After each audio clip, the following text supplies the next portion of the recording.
हाँ जी, नमस्कार सभी को।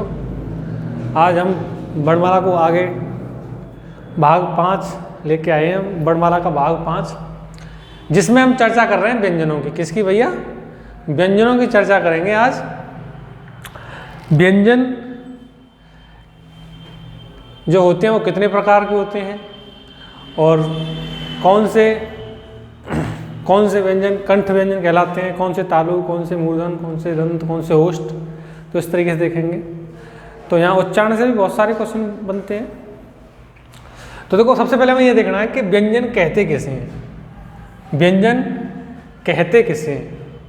तो नॉर्मल हम बोल सकते हैं कि स्वरों की सहायता से बोले जाने वाले वर्ड व्यंजन कहलाते हैं। स्वरों की सहायता से बोले जाने वाले वर्ड व्यंजन कहलाते हैं। या ऐसे कह सकते हैं कि व्यंजन परतंत्र दुनिया है। व्यंजन परतंत्र दुनिया है जो स्वरों की सहायता से बोली जाती है। व्यंजन परतंत्र दुनिया है जो स्वरों की सहायता से बोली जाती है। ठीक है भाई। जैसे देखो, ये मैंने ये लिख दिया का से कबूतर, तो ये इसमें छोटा शामिल है, तो ये स्वर है और ये क्या है? वर्ड है। और स्वर को ही क्या कहते हैं? वर्ड कहते हैं। जब दो वर्ड आपस में मिलते हैं तो एक अक्षर बनता है। क्या बनता है? अक्षर। और अक्षर ही क्या है भाई? अक्षर ही व्यंजन है। अक्षर ही क्या है? व्यंजन है। यहाँ तक बात समझ में आई। अब आगे बात करेंगे। व्यंजन की डेफिनेशन समझ में आई होगी कि स्वरों की सहायता से बोले जाने वाले वर्ड क्या कहलाते हैं? व्यंजन कहलाते हैं। या व्यंजन वह परतंत्र दुनिया है जो स्वरों की सहायता से बोली जाती हैं। आगे बात करेंगे व्यंजन के प्रकार। व्यंजन के प्रकार। तो व्यंजन 4 प्रकार के होते हैं। कितने प्रकार के होते हैं भाई? 4 प्रकार के।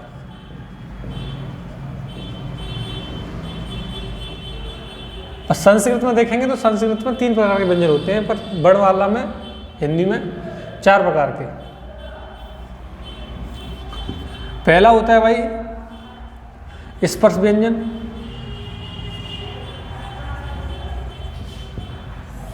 जिनकी संख्या होती है 25। एक का से लेके मां तक दिखाई देते हैं। का से लेके मां तक दिखाई देते हैं। उसके बाद स्पर्श व्यंजन के बाद अंतस्थ व्यंजन। अंतस्थ व्यंजन जिनकी संख्या होती है 4। य, र, ल, ब। उसके बाद ऊष्म व्यंजन या संघर्ष व्यंजन। ऊष्म या संघर्ष व्यंजन जिनकी संख्या 4 होती है। जो होते हैं स, हाँ। ठीक है भैया। उसके बाद जो चौथा पार्ट होता है वो होता है संयुक्त व्यंजन। संयुक्त व्यंजन। तो संयुक्त व्यंजन 4 होते हैं। एक वो क्षेत्रीय वाला, एक त्र वाला, एक ज्ञानी वाला, एक श्री वाला। ठीक है भाई। तो इस तरीके से ये व्यंजन 4 प्रकार के होते हैं। आपको पता होना चाहिए। नॉर्मल क्वेश्चन बन जाता है कि इनमें से कौन सा स्पर्श व्यंजन नहीं है, इनमें से कौन सा अंतस्थ व्यंजन नहीं है, इनमें से कौन सा अंतस्थ व्यंजन है, इनमें से कौन सा ऊष्मीय व्यंजन नहीं है, इनमें से कौन सा ऊष्मीय व्यंजन है। इस तरीके से एग्जाम में क्वेश्चन देखने को मिल सकते हैं। यहाँ से क्वेश्चन बनता है कि इनमें से कौन सा संयुक्त व्यंजन है, इनमें से कौन सा संयुक्त व्यंजन नहीं है। इस तरीके से क्वेश्चन बन जाते हैं। अब ये बहुत बड़ा कन्फ्यूजन रहता है कि व्यंजनों की संख्या कितनी होती है। देखो, व्यंजनों की संख्या 33 होती है। कितनी होती है? 33 होती है। पर लेकिन जैसे ही व्यंजन पूछेगा कि व्यंजन की लैंग्वेज चेंज करेगा, क्वेश्चंस की लैंग्वेज चेंज करेगा, उसी हिसाब से आपके क्वेश्चंस का आंसर भी चेंज हो जाएगा। पूछेगा कि 2 गुण व्यंजनों को मिलाकर व्यंजनों की संख्या कितनी होती है, तो उसी हिसाब से आपको आंसर देना है। पूछेगा संयुक्त व्यंजनों को मिलाकर व्यंजनों की संख्या कितनी हो जाती है, तो आपको उस हिसाब से जवाब देना है। या जैसे व्यंजन 33 भी दिखाई देते हैं, 35 भी दिखाई देते हैं, 37 भी दिखाई देते हैं, 39 भी दिखाई देते हैं, 41 भी। आदित्य पब्लिकेशन किताब देखेंगे तो उसमें 41 व्यंजनों की संख्या बताइए। कितनी बताइए? 41। तो एक एक को देखेंगे। देखो, नॉर्मल बात करेंगे तो 25 व्यंजन तो ये हो गए, और 4 ये हो गए, और 4 ये हो गए। तो इस तरीके से तो नॉर्मल जब भी व्यंजन की संख्या पूछता है तो व्यंजन की संख्या कितनी है? 33। ठीक है भाई, 33। अब इसमें यदि 2 और जोड़ोगे 35। इसमें कौन कौन शामिल हो गए? दुगुण व्यंजन, इनको 2 बार काउंट किया जाता है, जिनको दुगुण बोलते हैं। ये पहले भी काउंट हो चुके हैं एक बार पर, लेकिन ये 2 बार इसलिए काउंट किए जाते हैं कि इनको दुगुण व्यंजन बोलते हैं। ठीक है, यहाँ तक बात समझ में आई? तो पूछेगा कि व्यंजनों की संख्या दुगुण व्यंजनों को मिलाकर कितनी हो जाती है? तो 35 हो जाती है। 25 और 4 29 और 4 33, और 2 दुगुणों को मिलाएंगे तो कितनी हो जाएगी? 35। अब देखो 4 संयुक्त व्यंजन इसमें मिला देंगे तो संख्या कितनी हो जाएगी? 39। संयुक्तों में कौन कौन से शामिल हो जाएंगे? ये शामिल हो जाएंगे, तो संख्या कितनी हो जाएगी? 39। अब आगत व्यंजन, जैसे आप आदित्य पब्लिकेशन की किताब देखेंगे तो आगत व्यंजन का उसने उल्लेख किया गया है, जिसमें जा और फा को शामिल किया है। तो जा और फा कितने हो गए? 2। तो आदित्य पब्लिकेशन की किताब में इस तरीके से व्यंजनों की संख्या कितनी है भैया? 41 है। व्यंजनों की संख्या कितनी है? 41 है, जिसमें आगत व्यंजन जा और फा को शामिल किया है। क्लियर है भैया बात? तो व्यंजन कैसे भी पूछ ले, किसी भी तरीके से पूछ ले, आपको आना चाहिए, मैंने आपको बता दिया है। तो 25 ये हैं स्पर्श व्यंजन, ये अंतस्थ व्यंजन है, ये ऊष्म व्यंजन है, ये संयुक्त व्यंजन है। यहाँ तक बात समझ में आई? 33 व्यंजन, 25, 4 29 और 4 33। 2 दुगुणों को मिला देंगे, संख्या हो जाएगी 35। 4 संयुक्तों को मिला देंगे, संख्या हो जाएगी व्यंजनों की 41। 2 आगत व्यंजनों को मिला देंगे तो संख्या हो जाएगी व्यंजनों की 41। यहाँ तक क्लियर है भैया सभी को? आगे बात करेंगे।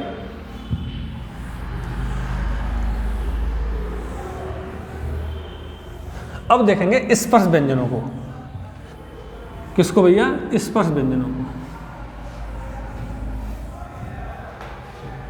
स्पर्श व्यंजन, स्पर्श व्यंजन अभी बताया, स्पर्श व्यंजन की संख्या होती है 25। इसमें एक यहाँ से स्टार्ट होता है,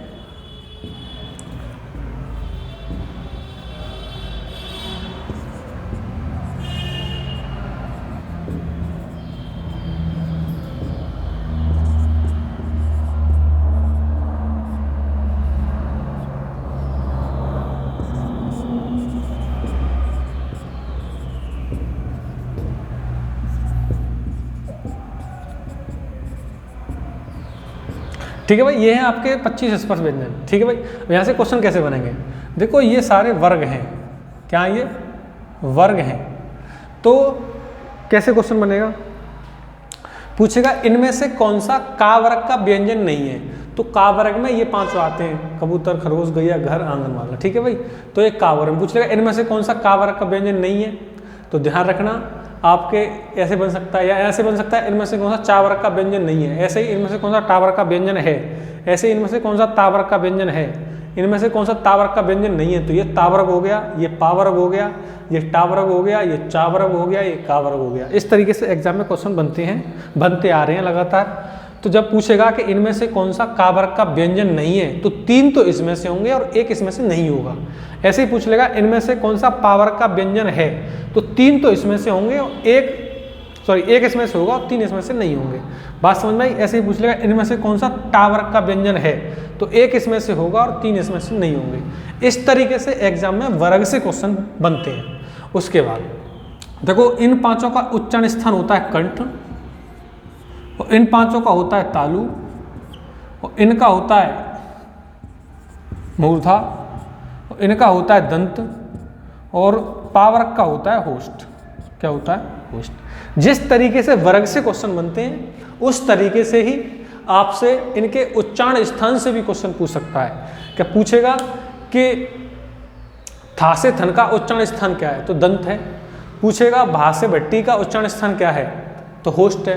पूछेगा खा से खरगोश जो होता है उसका उच्चारण स्थान क्या है, तो कंठ है।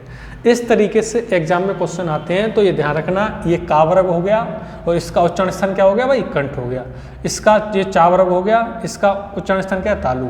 ये हो गया मूर्धा, इसका उच्चारण स्थान क्या है भाई, मूर्धा, और इसका वर्ग हो गया टा वर्ग। ये दंत हो गया, ये सारा दंत वर्ग है, और इसका दंत उच्चारण स्थान दंत है, और इसका वर्ग कौन सा हो जाएगा, ता वर्ग हो जाएगा। होस्ट की बात करेंगे तो होस्ट जो पा वर्ग होता है वो होस्ट होता है, पा वर्ग में ये सारे आती हैं, इनका उच्चारण स्थान क्या होस्ट है। इस तरीके से एग्जाम में क्वेश्चंस बनते हैं। यहाँ तक समझ में आई भाई सभी को? यहाँ तक सभी को मुझे ऐसा लगता है क्लियर है। अब आगे बात करेंगे। तो यहाँ से एक तो देखो पूरी जो वर्णमाला है वो 3 स्टेप पर टिकी है केवल। एक तो पूरी वर्णमाला का उच्चारण स्थान ये बनता है, पहला पॉइंट। दूसरा पॉइंट क्या बनता है? ये बनता है कि कौन सा अल्पप्राण है, मतलब प्राण के आधार पर, और कौन सा महाप्राण है। और तीसरा घोष के आधार पर, कौन सा सघोष है, घोषत्व के आधार पर कौन सा सघोष है और कौन सा अघोष है। ये पूरी जो वर्णमाला बनी है ये इन तीनों पॉइंटों पे बनी है। तो ऐसे ही मैंने स्वर के बारे में, स्वरों के उच्चारण स्थान कराएं, और स्वर मैंने आपको बताया था कि सारे स्वर क्या होते हैं, अल्पप्राण होते हैं, और सारे के सारे स्वर क्या होते हैं, सघोष होते हैं। ऐसे ही हम व्यंजन, स्पर्श व्यंजन की बात करेंगे। तो स्पर्श व्यंजन में ध्यान रखना आप। तो यहाँ तक हम पढ़ लिए। अब हम जो प्राण के आधार पर होते हैं, प्राण के आधार पर स्वर, प्राण के आधार पर स्वर, तो ये होते हैं 2 प्रकार के। कितने प्रकार के भाई? 2 प्रकार के। ठीक है, प्राण के आधार पर कितने प्रकार के होते हैं? 2 प्रकार के होते हैं। तो एक होता है अल्प प्राण और दूसरा होता है महाप्राण। केवल अभी हम जो ये हेडिंग पढ़ रहे हैं ये केवल अभी स्पर्श व्यंजनों की पढ़ रहे हैं। किसकी पढ़ रहे हैं? स्पर्श व्यंजनों की। एक होता है अल्पप्राण, एक होता है महाप्राण। देखो प्राण का मतलब होता है हवा।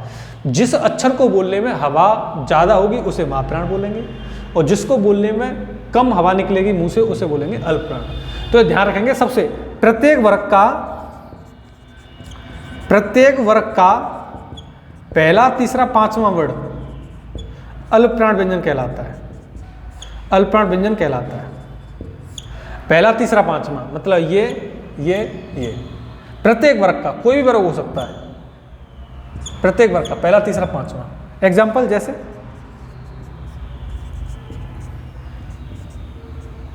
पहला, तीसरा, 5वां क्या कहलाता है? अल्पप्राण कहलाता है। ठीक है, तो कोई भी ले सकते हैं। जैसे ये हो जाएगा, पावर्ग के हो जाएंगे। पहला, तीसरा, 5वां क्या होगा? अल्पप्राण होगा। यहां तक क्लियर है भाई? महाप्राण क्या होगा? प्रत्येक वर्ग का, इसको मैं ऊपर लिख देता हूं, देख लीजिएगा यहां। प्रत्येक वर्ग का दूसरा और चौथा वर्ड महाप्राण कहलाता है, महाप्राण व्यंजन कहलाता है, महाप्राण व्यंजन कहलाता है। ठीक है भैया? तो दूसरा, चौथा, ये और ये कोई भी हो सकता है। तो जैसे करके लिख लीजिएगा। ये प्रत्येक को जरूर ध्यान रखेंगे, प्रत्येक वर्ग का भाई। ठीक है भाई? प्रत्येक वर्ग का। तो ये थे आपके हवा के आधार पर। किस पे भैया? प्राण के आधार पर, हवा के आधार पर। 2 तरीके का होता है, एक होता है अल्पप्राण, एक होता है महाप्राण। क्लियर भैया? एक होता है अल्पप्राण, दूसरा होता है महाप्राण। तो अल्पप्राण आप ऐसे याद कर सकते हैं, 135, पहला, तीसरा, 5वां प्रत्येक वर्ग का। और महाप्राण प्रत्येक वर्ग का दूसरा, चौथा क्या कहलाता है? महाप्राण व्यंजन कहलाता है। तो आज के लिए हम इतना ही रखेंगे, नेक्स्ट मिलेंगे आपको अगली क्लास में। और आज के लिए इतना ही। और वीडियो अच्छी लगे तो लाइक करें, शेयर करें, सब्सक्राइब करें। धन्यवाद।